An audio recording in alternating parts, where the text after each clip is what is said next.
स्वागत है आपका एक और मौसम की वीडियो में। चलिए जान लेते हैं देश के आने वाले 2 दिनों तक कैसा रहने वाला है देश के अलग अलग हिस्सों में मौसम का हाल। बता दें चक्रवाती तूफान मिचोंग का असर देश भर से अब समाप्त हो चुका है, लेकिन इसने तमिलनाडु सहित देश के कई राज्यों में भारी तबाही मचाई है, जिससे अब तक लोग उबर कर बाहर नहीं निकल पाए। चक्रवात के कारण देश के कई हिस्सों में भारी बारिश हुई। बारिश थमने के बाद अब सर्दी का प्रकोप बढ़ने लगा है। दिल्ली एनसीआर सहित पूरे उत्तर भारत में सर्दी बढ़ने की संभावना जताई जा रही है। तो आइए जान लेते हैं आने वाले कुछ दिनों तक देश के अलग अलग हिस्सों में कैसा रहने वाला है मौसम का हाल। राष्ट्रीय राजधानी दिल्ली में शनिवार को न्यूनतम तापमान 8.5 डिग्री सेल्सियस दर्ज किया गया, जो कि सामान्य तापमान से 1 डिग्री कम है। मौसम विज्ञान केंद्र के मुताबिक सोमवार को राजधानी दिल्ली में धुंध छाए रहने की संभावना जताई गई है। मौसम विभाग का अनुमान है कि आने वाले दिनों में दिल्ली का पारा और नीचे गिरेगा।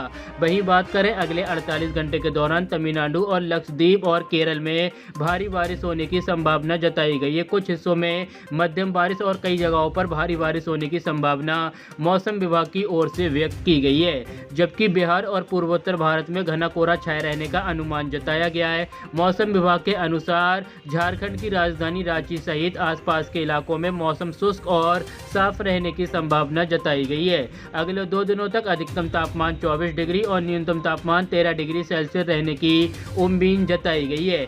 जम्मू कश्मीर के श्रीनगर में इस मौसम की सबसे ठंडी रात दर्ज की गई, जबकि न्यूनतम तापमान 0 से 4.6 डिग्री सेल्सियस दर्ज किया गया। श्रीनगर में शुक्रवार की रात तापमान 0 से 2.4 डिग्री सेल्सियस दर्ज किया गया।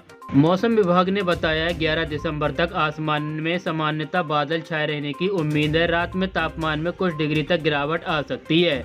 12 से 15 दिसंबर तक जम्मू कश्मीर के ऊंचे इलाकों में अलग अलग स्थानों पर हल्की बारिश व बर्फबारी होने की संभावना जताई गई है। राजस्थान में बीती रात सीकर का फतेहपुर सबसे ठंडा स्थान रहा, जहां न्यूनतम तापमान 5.2 डिग्री सेल्सियस दर्ज किया गया। मौसम केंद्र जयपुर के अनुसार बीती रात न्यूनतम तापमान सीकर में 7.0 डिग्री सेल्सियस दर्ज किया गया। चूरू में 7.3 डिग्री सेल्सियस, संगरिया में 7.9 डिग्री सेल्सियस और पिलानी में 8.1 डिग्री सेल्सियस दर्ज किया गया। साथ ही बता दें मौसम विभाग ने 10 और 11 दिसंबर को 5 राज्यों के अलग अलग इलाकों में कोहरे का अलर्ट जारी किया है, जहां पूर्वी उत्तर प्रदेश के अलग अलग हिस्सों में घने से बहुत घना कोहरा छाया रहा और बिहार के कुछ हिस्सों में घना कोहरा छाया रहा। आईएमडी के एक बयान के अनुसार 10 और 11 दिसंबर को उत्तरी मध्य प्रदेश, उप हिमालयी पश्चिम बंगाल, सिक्किम, असम और मेघालय के अलग अलग हिस्सों में सुबह के समय घना कोहरा छाया रहने की संभावना है।